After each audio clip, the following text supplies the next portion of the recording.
Hi folks, I just returned from Nova Scotia, a maritime province of Canada where I met Philip Watson, the captain of the sailing schooner Bluenose II, berthed in Lunenburg.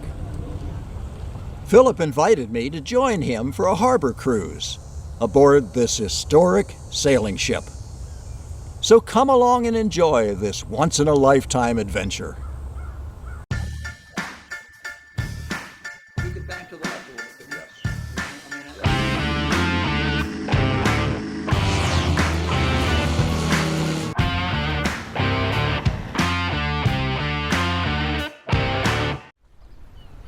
It's Saturday morning and all hands on deck. The crew is preparing the ship for the first harbor cruise. Captain Watson is on his way. Good morning. Welcome to Lunenburg. Welcome to Bluenose II. Lunenburg is a historic fishing port dating back into the 1700s. By the time we got into the late 1800s, early 1900s, fishermen were using schooners just like Bluenose II to go to the Grand Banks and catch codfish. Lunenburg had a huge fishery. All the codfish was cut and split and dried and shipped south from here, and salt brought back from the Turks and Caicos. So salt cod was the big export from Lunenburg. In the early 1920s, in fact in 1920, we started racing best American schooner against best Canadian schooner. In 1920, Gloucester fishermen won, and we just couldn't have that. That was not a thing that we would accept, so they built the Bluenose. They hired a young naval architect by the name of William Ruy to design the Bluenose. He designed her. She was built just down the ways at the Lunenburg shipyard, and then had to go for a trip of fish. These boats were working vessels. It was a race for working vessels as opposed to the America's Cup at the time. So she had to go for a trip of fish, came back in that October, won the International Fisherman's Trophy. She held that trophy all through her career, and the last races were in 1938. That was beyond the really the age of sail. There were certainly motor trawlers by then. So they had this famed schooner that worked her whole life. The largest trip of fish that she brought into Lunenburg was 500,000 pounds, so of salt cod. So working vessel that raced. During this time, so the 20s, 30s, and early 40s, there was a big sort of upsurgence in the idea of the romance of the sea and man against nature, and the Bluenose sort of captured that story.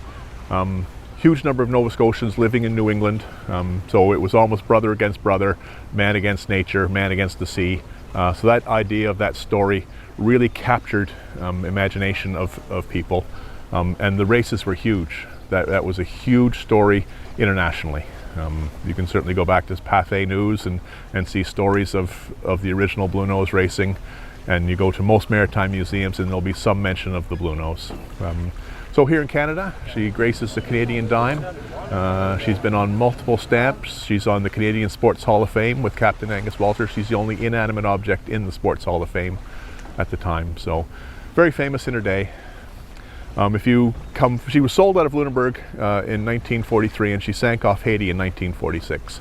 She was old for her time. Schooners generally lasted 10 or 15 years. She was long in the tooth, and her day was done. So if you move forward to 1960, and they built a ship called the Bounty for Marlon Brando's Mutiny on the Bounty, right? MGM, very famous movie, and it was built right here in Lunenburg. The Bounty, crewed by Lunenburgers, and that sort of ignited the idea that you could build a big ship, you could build a big sailing ship, and the Bluenose, having just recently sunk, was still in everyone's imagination. So what do you do? So there was a brewing family by the name of Oland who were brewing schooner beer, had the ship on the label, so they went to the Oland family and said, hey, we can build big ships, you could use a ship. And so the Oland family eventually agreed, and they built Bluenose II in 1963, again just down the ways, and used her as a promotional vessel for the family and for the beer from 1963 until 1971. 1971, the ship needed a refit. She'd been hard used by the family and been down the Caribbean and traveled all over, been out to the Galapagos Islands.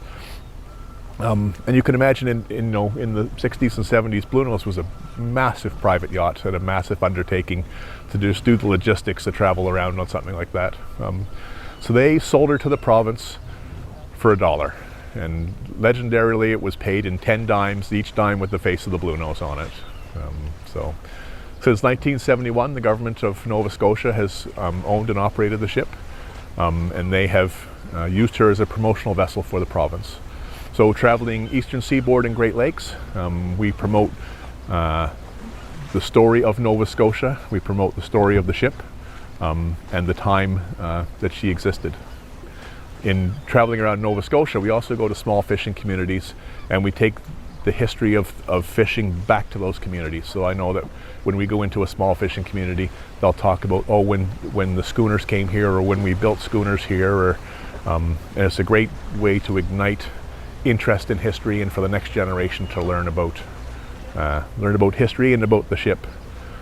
The ship is crewed by predominantly young Nova Scotians, although we do take people across Canada.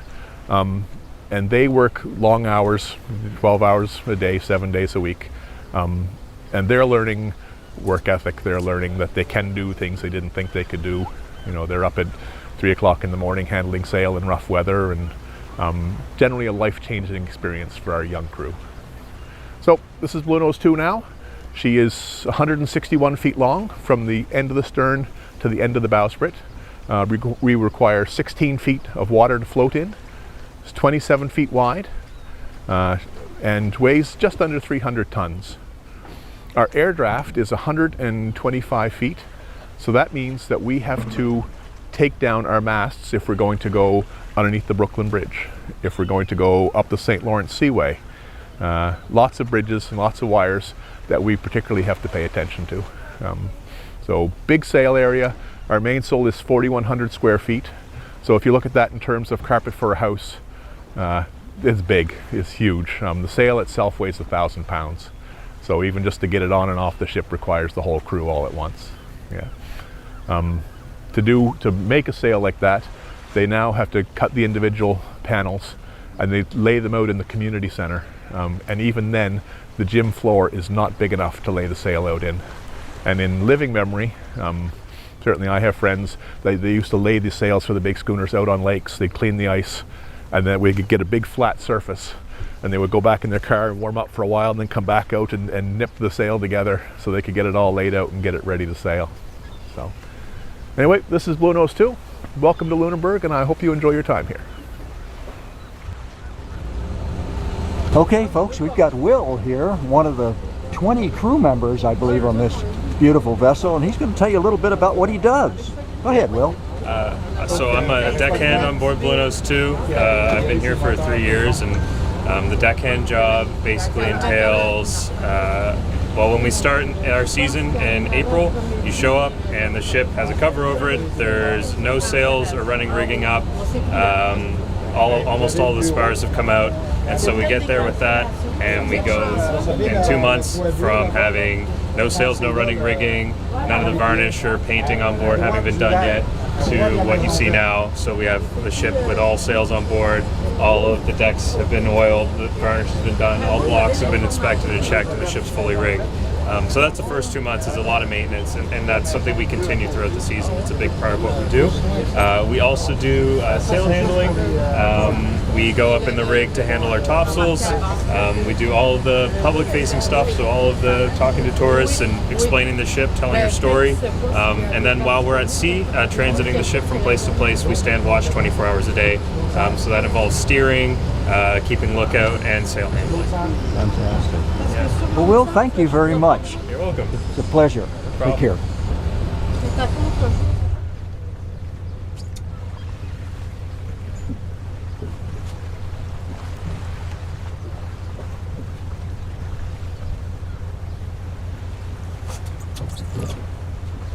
Nice.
Captain, thank you very much. It was a fantastic voyage.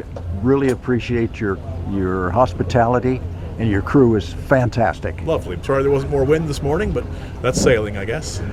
Yeah, I make enough hot air myself, so I don't need to worry about that. Thanks again. All right, enjoy the rest of your day. Thank you. Okay. Thank you. If you enjoyed this video, hit the like button. Subscribe if you haven't, and as always, I appreciate your comments. And thank you for your continued support of my channel. Until next time, take care.